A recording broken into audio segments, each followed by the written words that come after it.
کو انجام دے رہے تھے جناب سلطان صاحب و نوا حضرات صاحبان حضرات، اور آپ لوگ مصاب ہو رہے تھے، سماعت کر رہے تھے اور وہ مقام میں مصروف تھے۔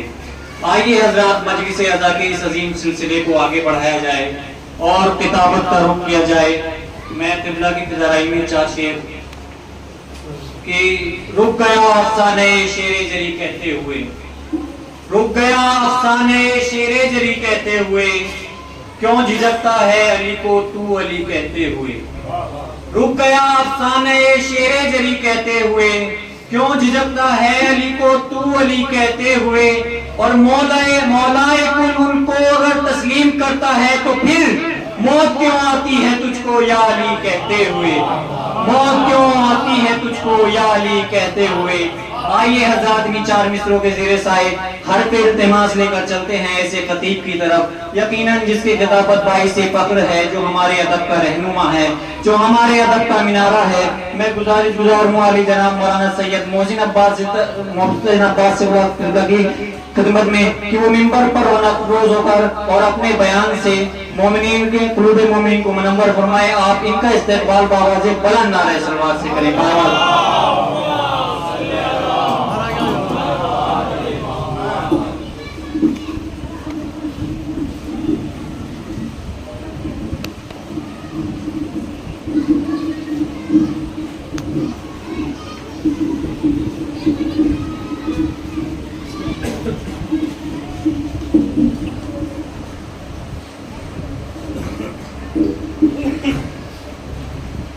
رحم اللہ من قرأ الفاتحہ۔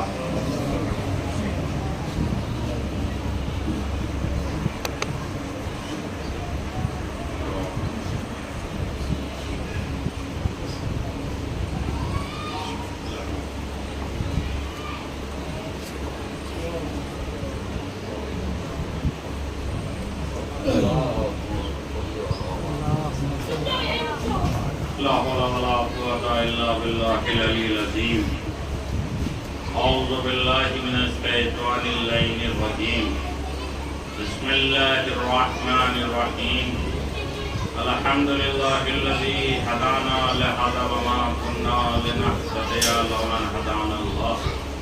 لقد جاءت رسل ربنا بالحق، الصلاة والسلام وتحية والإكرام على سید اسلم معاصر الوجود شر اللہ فی کل موجود مقتدی دائرۃ الوجود صاحب اللواء الحمد والمقام المحمود مولانا و مولا الثقلین جد الحسن والحسین ابی القاسم محمد وآلہ الطیبین الطاہرین المعصومین المظلومین۔ اما بعد فقد قال اللہ تبارک و تعالی فی کتابہ الکریم وقوله الحق۔ بسم الله الرحمن الرحيم۔ إنما وليكم الله ورسوله والذين آمنوا الذين يقيمون الصلاة ويؤتون الزكاة وهم راكعون۔ صلوات پڑھیں محمد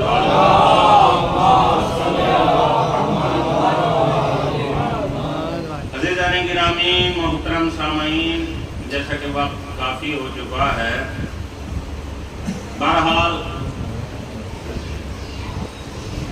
میں نے جس آیت کریمہ کو عنوان قرار دیا ہے، بڑی مشہور و معروف آیت کریمہ ہے۔ متعدد مرتبہ آپ اس آیت کریمہ پہ تقاریر سن چکے ہیں، لیکن عزیزان گرامی فقط ایک بات کی طرف اشارہ دلانا ہے، اشارہ کرنا ہے کہ ہم اگر آیت کے مفہوم کو سمجھ لیں تو بہت سی چیزیں آشکار ہو جاتی ہیں۔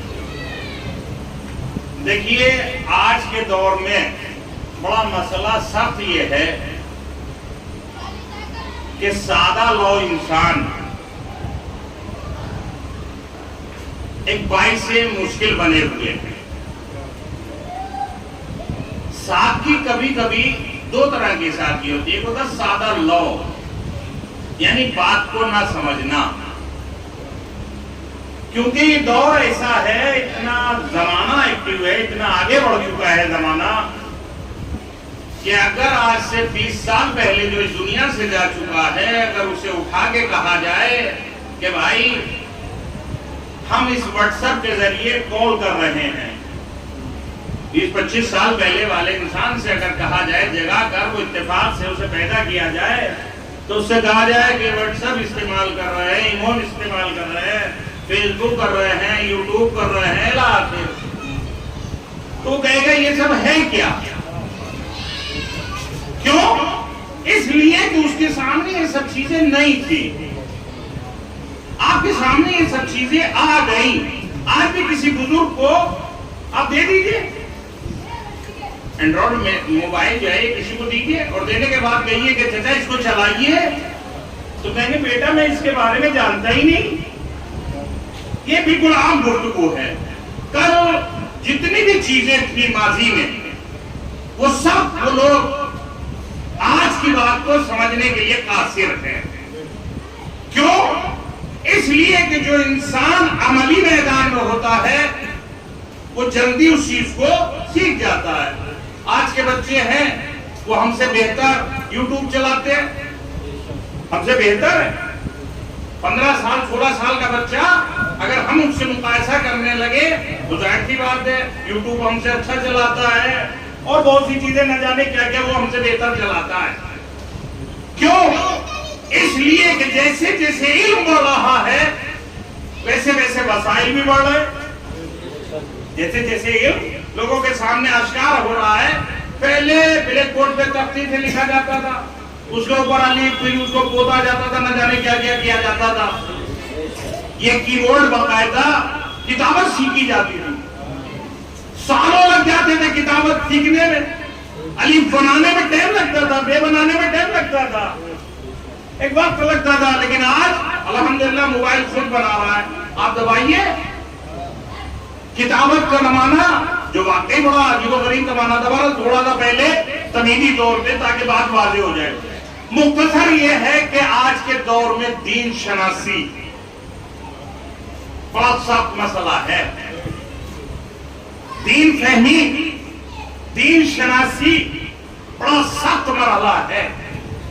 بڑے اچھے گمراہ ہو کر رہ گئے، بڑے اچھے لوگ گمراہ ہو کر رہ گئے۔ ہمارے ایک استاد کہا کرتے تھے ایران جب ہم گئے تو فارسی کیونکہ سیکھنا پڑا، فارسی بغیر سیکھے تو کیسے بات کریں گے ان سے؟ 6 مہینے ہم کو فارسی سیکھنی پڑی۔ تو وہ ایک جملہ کہتے تھے، تو غور کیجیے گا میری تمیزی گفتگو پہ، پھر بات واضح ہو جائے گی۔ تو کہتے تھے کہ ہم امریکہ کے انسان کو فارسی بڑی آسانی سے سکھا دیتے ہیں، افریقہ کے آدمی کو فارسی سکھا دیتے ہیں، لندن، کرانا، افریقہ آخر، لیکن اگر فارسی نہیں سکھا پاتے تو انڈین اور پاکستانی کو نہیں سکھا پاتے۔ یہ لوگ ہیں کہ بجائے فارسی سیکھنے کے یہ ہمیں اردو سکھا دیتے ہیں۔ حقیقت بتاؤ، نہ جانے کتنے لوگ عرب میں جا چکے ہیں، جو لوگ جا چکے ہیں اقبال صاحب بھی جانتے ہیں کہ باقاعدہ عرب کی عربی نہیں سیکھ پاتے، اس کو اردو سیکھنے میں مجبور کرتے ہیں۔ یعنی اس سے یہ ثابت کرتے ہیں کہ دیکھو تم آقا نہیں ہو، تم آقا نہیں ہو، جبکہ یہ آدمی جو ہے غلام بن کے جا رہا ہے، ایک طرح کا غلام ہے، نوکر ہے۔ نوکر یعنی غلام، پہلے غلام کہتے تھے، آج کے دور میں نوکر کہتے ہیں، خادم کہہ دیتے ہیں۔ تو یہ جا کیا رہا ہے؟ نوکر بن کے، کویت، امریکہ، لندن، کرانا، کہیں بھی کہہ لیجیے، یہ خادم بن کے جا رہا ہے۔ لیکن کیا کر رہا ہے؟ کام کون سا کر رہا ہے؟ یہ مزہ کے پتا آپ کو؟ یہ آقا والا کام کر رہا ہے۔ یہ خود نہیں سیکھے گا، مالک کو سکھا دے گا۔ بس عزیزان گرامی مختصر یہی ہے، ہم اپنے آپ کے علم کو بڑھانا نہیں چاہتے، ہم اپنے علم کو بڑھانا نہیں چاہتے، دعوے سے کہہ رہا نہیں پڑھتے، بلکہ کوشش یہ کرتے ہیں کہ مولانا کو تھوڑا سا بڑھا دیں۔ صلوات پڑھیے محمد عالم۔ یقین مانیے، میرا اللہ جانتا منبر سے کہہ رہا ہوں کہ کوشش رات دن کوشش یہ ہے کہ تھوڑا مولانا کا علم جو ہے بڑھا دیں۔ اپنے علم بڑھانے کی کوئی زحمت گوارا نہیں کرتا. تو مولانا نے بھی ایسا کام انجام دے دیا ہے، یعنی دینے لگے ہیں کہ جیسے تم ویسے ہم.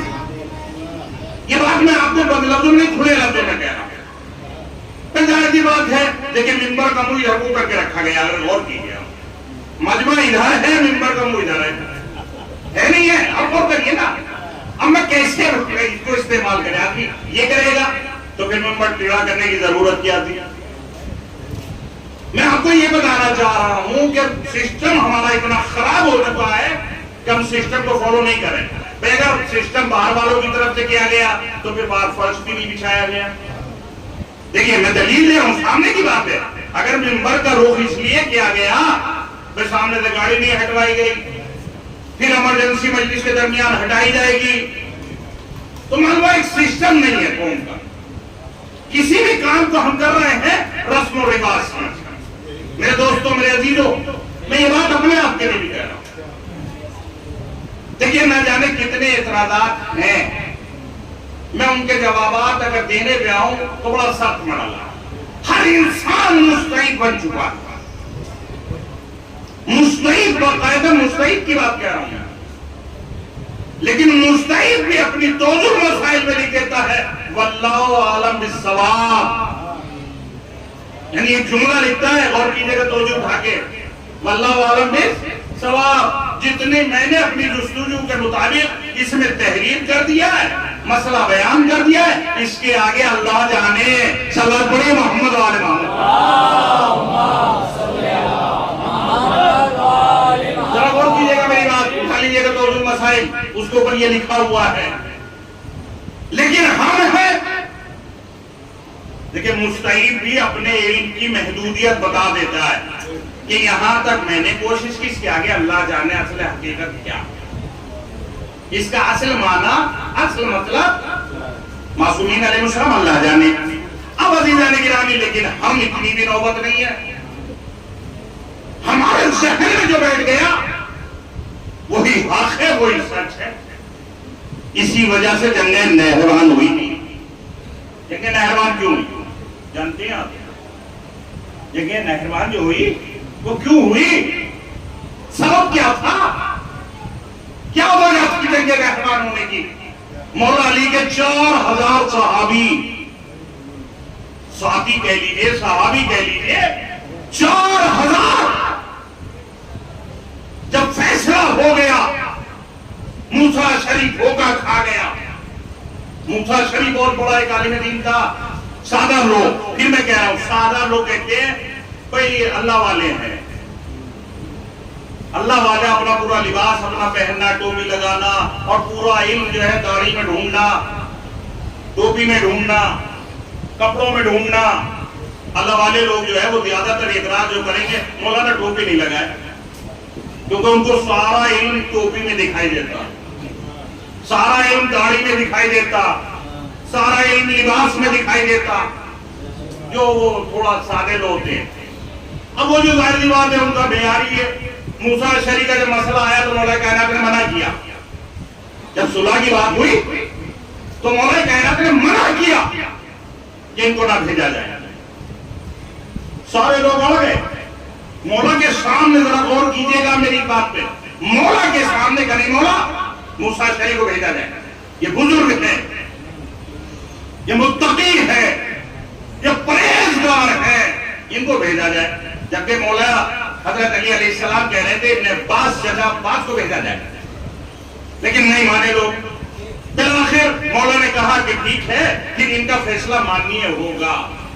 جو بھی فیصلہ یہ کریں گے وہی فیصلہ ماننی ہوگا. میری بات ذرا غور کیجئے. نبی ایمان کو سمجھنا ہے تو اس بات پر غور کریں. پہلے جو بھی فیصلہ کریں گے ماننی ہوگا. بہرحال گئے، موسیٰ شریف گئے.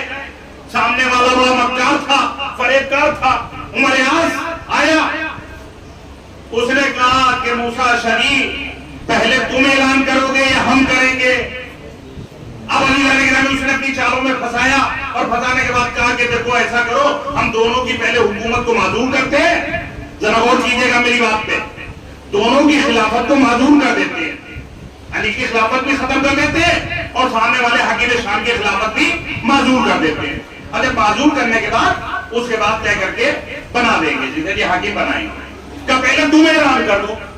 اب سنیے، ایک مرتبہ موسیٰ شری منبر پہ گئے اور جانے کے بعد کہا کہ بھئی میں اس طرح سے مولا علی کو معذور کر رہا ہوں. سنیے، اس طرح سے انگوٹھی اتاری اور اتارنے کے بعد کہا جیسے میں نے یہ انگوٹھی اتار دی، میں خلافت سے اس طرح سے معذور کر رہا ہوں، حکومت سے. خلافت یعنی حکومت، میں معذور کر رہا ہوں. اب بات ختم ہو گئی. فوراً عمر عاص آیا اور آنے کے بعد کہا کہ ٹھیک ہے موسیٰ شری آپ نیچے آ جاؤ، میں بھی اعلان کر دوں. بس اس نے اعلان جو کیا سنیے گا. ایک مرتبہ عمر عاص آگے آیا اور آنے کے بعد کھڑا ہوا منبر پہ پہنچا، کہا جس طرح سے موسیٰ شری نے انگوٹھی کو اتارا، معذور کیا علی کو، میں یہ انگوٹھی اس طرح سے پہنا رہا ہوں حاکم شام کو. میں یہ حکومت سونپ رہا ہوں حاکم شام کو. اب بتائیے کیا ہوا؟ جب موسیٰ شری دین کا پیروکار بن کے گیا تھا، اب ایمانداری سے آپ بتائیں کیا کرے؟ فیصلہ ہو گیا، اب رہے گا بات غلط اور صحیح. اسی طرح سے یہ 4000 آدمی جو علی کے چاہنے والے تھے فوراً بغاوت کو کر رہے کہ یہ فیصلہ مانیے نہیں ہوگا، اس فیصلے کو مانا نہیں جائے گا. مولانا کا فیصلہ ہو چکا، غلط اور صحیح جو معصوم کہتے وہ عمل ہے، وہی سچ ہے. فیصلہ ہو گیا، اب غلط ہو یا صحیح. بس جانے گرامی سنیے گا، ان 4000 آدمیوں نے باقاعدہ یہ اعلان کر دیا کہ نہ حاکمیت علی کی ہے اور نہ میرے شام کی ہے.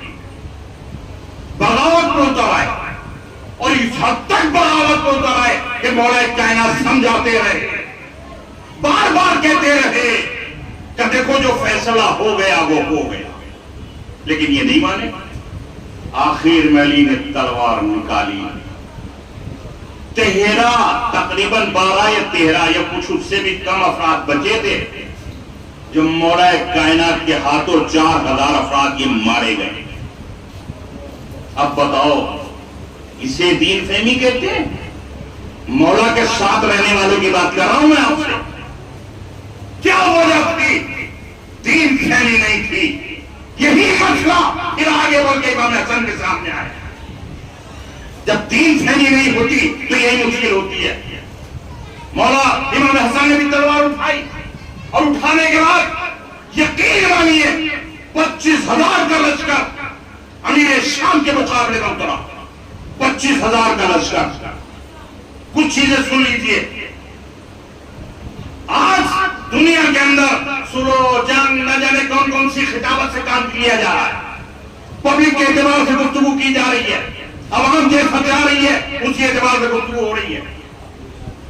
سنو یوں کر لی، جنگ یوں کر لی. نہیں عزیزان گرامی سنیے، امام حسن نے بھی تلوار اٹھائی. کون کہتا ہے امام حسن نے تلوار نہیں اٹھائی؟ وہاں پہ موسیٰ شری کی وجہ سے صلح ہوئی. یہاں پہ کیا ہوا؟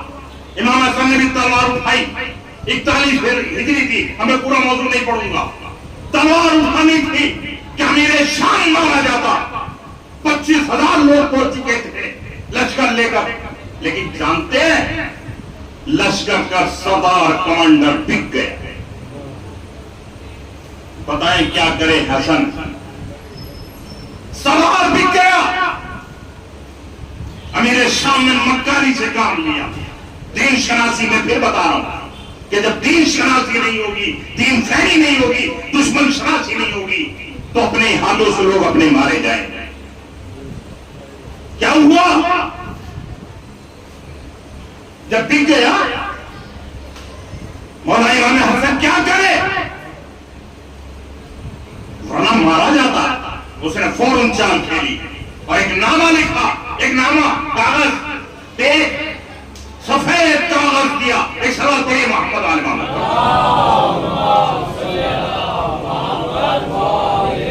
ایک سادہ کاغذ بھیج دیا امام حسن کی طرف. علی کے لال جن شرطوں کو بھی آپ لکھ دو گے میں اسے قبول کر لوں گا. آپ بتائیے امام حسن سے سلو کی جو بات چلی بغیر جنگ کے چلی. کبھی کبھی سوچا کیجئے, کبھی کبھی غور کیا کیجئے, جب بھی سلو کا لفظ آئے گا تو یاد رکھیے گا اس کا مطلب یہ ہے نوبت جنگ تک پہنچ چکی تھی. سلو کا لفظ ایسے ہی آ گیا. میری آپ کی کوئی جھگڑا نہ ہو تو صلح کی بات کی جناب, عقل ہے. سوچئے آپ صلح کی بات کی ہوگی آپ کی اور میری. جب نوبت یہاں تک پہنچ جائے گی کہ دونوں افراد لڑ پڑیں گے, لڑ چکے ہوں گے, تبھی تو صلح ہوگی. حسن نے تلوار میں اٹھائی, منبروں سے خطابتیں ہونے لگی, اے بھائی صلح پسند نہیں عزیزان گرامی. جبکہ رسول اکرم نے کہا کہ یہ اگر بیٹھ جائے تب بھی امام, یہ کھڑے رہے تب بھی امام.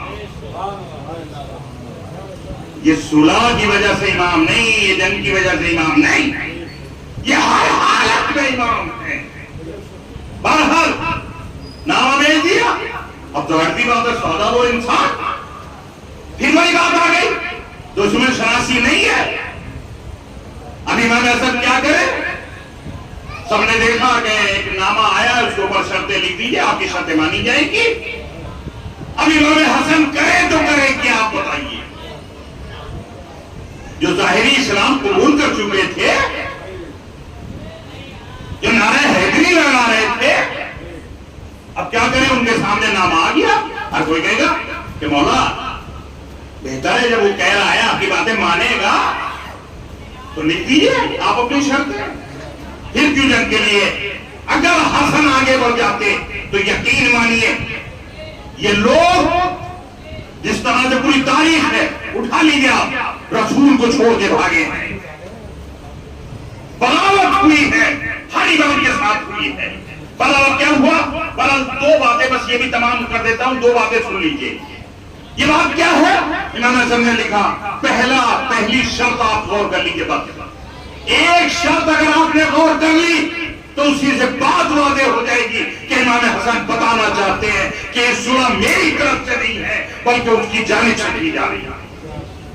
امام حسن نے پیغام دے دیا, پہلی شرط لکھی, حاکم شام کتاب اللہ اور سنت رسول اللہ پہ عمل کرے گا.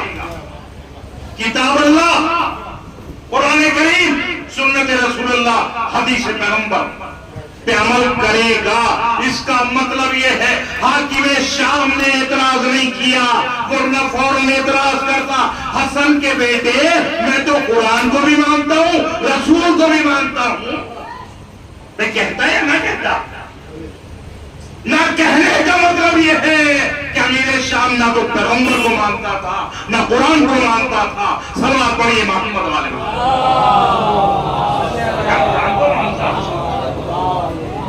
اگر قرآن کو مانتا تو کہتا نا کہ یہ تو شرطی باطل ہے, میں تو قرآن کو مانتا ہوں, میں تو رسول کو مانتا ہوں. اس کا مطلب امام حسن نے اس کے چہرے سے نقاب ہٹائی کہ نہ تو یہ کتاب کا ماننے والا ہے نہ رسول کا ماننے والا.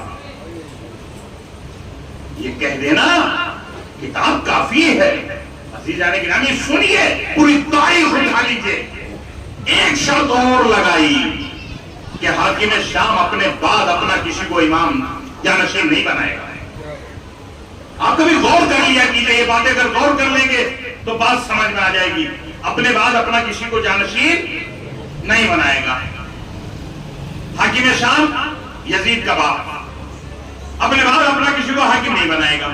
یہ کس نے شرط لکھی؟ امام حسن نے. 41 ہجری میں شرط ہوئی. اب آپ بتائیے 50 ہجری میں دونوں, اب یہاں پہ امام حسن بھی امام حسین بھی دونوں خاموش رہے یا نہیں رہے؟ 41 ہجری کی بات ہے یہ بات ہے 41 ہجری کی. 9 سال امام حسن خاموش رہے, 9 سال تک خاموش رہے یا نہیں رہے؟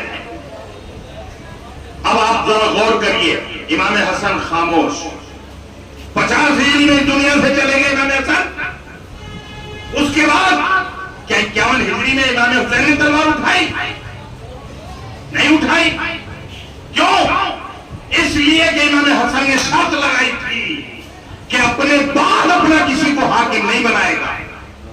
ذرا غور کریے آپ. امیر شام مرا ہے 60 ہجری میں. اس نے جب اپنا حاکم بنا دیا یزید کو, تب امام حسین نے کہا مثلی لا یبایع مثلہ, مجھ جیسا اس جیسے کی بیعت نہیں کرے گا. سما پڑھیے محمد والے مجھ جیسا. سمجھ رہے آپ؟ جب اس نے یزید کو اپنا حاکم بنایا تب امام حسین نے کہا مجھ جیسا اس جیسی کی بیعت نہیں کرے گا, اس لیے کہ میرے بھائی نے شرط لگائی تھی کہ اپنے باپ کسی کو حاکم نہیں بنائے گا. ذرا غور کریں, 51 ہجری چلے گا 60 ہجری تک امام حسین خاموش رہے, 9 سال حسن خاموش, 41 ہجری سے 50 ہجری تک. اس کے بعد 51 ہجری سے 60 ہجری تک امام حسین خاموش رہے, 9 سال امام حسین خاموش. اور کیا آپ نے عزیزان گرامی حسن اور حسین کسے کہتے ہیں؟ امام کہتے کسے ہیں؟ اسی کو تو امام کہتے ہیں. ورنہ امام حسین کی امامت تو 51 ہجری میں تھی یا نہیں تھی؟ تلوار اٹھا لیتے نہیں, کیونکہ حسن نے صلح کر لی تھی. اب عزیزان گرامی جب تک دین سمجھ نہیں پائیں گے لوگ تو اپنے ہی ہاتھوں سے اپنے لوگوں پہ ظلم کیا جائے گا. یہ خطا ہے کہ ہم دین شناس بنے, ورنہ کوئی فائدہ نہیں. دین شناس بنیے. اب میں آپ کو نہ جانے کتنی باتیں اور بیانے سے کر رہا ہوں جو مشکل ہے. کلو یوم عاشورہ سنا ہے آپ نے؟ سنا ہے کلو یوم عاشورہ, کلو ارد کربلا. ہر روز عاشورہ ہے, ہر روز کربلا ہے. کیا مطلب؟ ہر زمین کو چومنے لگے, ہر دل لوگ بنانے لگے. ذرا غور کیجئے میری بات پہ, میں کچھ باتیں پیغام دے رہا ہوں. کلو یوم عاشورہ, کلو ارد کربلا, ہر دن کربلا ہے, ہر زمین کربلا ہے, ہر روز روز عاشورہ. کیا مطلب؟ مطلب کیا ہے؟ کچھ تو مطلب ہوگا. اگر ہر دن ہو گیا تو پھر تو بھیا شادی بیاہ ختم. ہاں بتاؤ نا, میری بات کا جواب دیں آپ لوگ, پھر تو ختم معاملہ. ہر روز روز عاشورہ ہے. عزیزان گرامی, مومن کی معراج کس دن ہے؟ مومن کی معراج کب ہے؟ مومن کی معراج کب ہے جانتے ہیں آپ؟ جس دن کوئی گناہ نہ کرے اس دن اس کی معراج ہے. جس دن بھی انسان گناہ نہ کرے مومن کی معراج ہے. بس سمجھ رہے ہو؟ عزیزان گرامی یاد رکھیے گا امام حسین کا یہ جملہ, مثلی لا یبایع مثلہ, مجھ جیسا اس جیسے کی بیعت نہیں کرے گا. پر جس دن بھی آپ ظلم کے خلاف کھڑے ہو جائیں گے اسی دن عاشورہ ہے. جس دن آپ کھڑے ہو جائیں گے اس دن عاشورہ کہلائے گا. اب مجھے کہنے کی ضرورت چھوڑ دیجئے کہ کیا ہے وہ, یا لیتنی کنت معکم فافوز فوزا عظیما. کس زبان سے ہم بیان کرتے ہیں, کون سی زبان ہے؟ افسوس نہیں ہوتا کہاں مظلوموں پہ ظلم نہیں ہو رہا. کیا امام کا پیغام یہی تھا؟ امام کا پیغام تو یہ تھا کہ ظلم کے مقابلے کھڑا ہونا ہے. یہ کربلا کا پیغام تھا. جس دن کربلا کا پیغام آشکار ہو گیا, اور یاد رکھیے گا یہ جملہ کہ کربلا کل بھی تھی, کربلا آج بھی ہے, کربلا کل بھی رہے گی. کون کہتا ہے کربلا ختم ہو گئی؟ 61 ہجری میں نہیں جناب, آج بھی کربلا ہے, کل بھی کربلا ہے.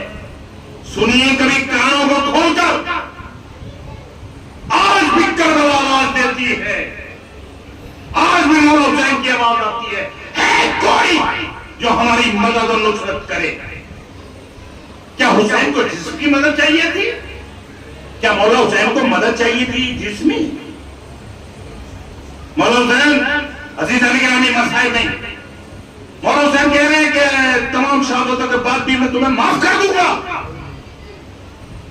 اب بھی تم میری مدد کر دو. کون سی مدد تھی؟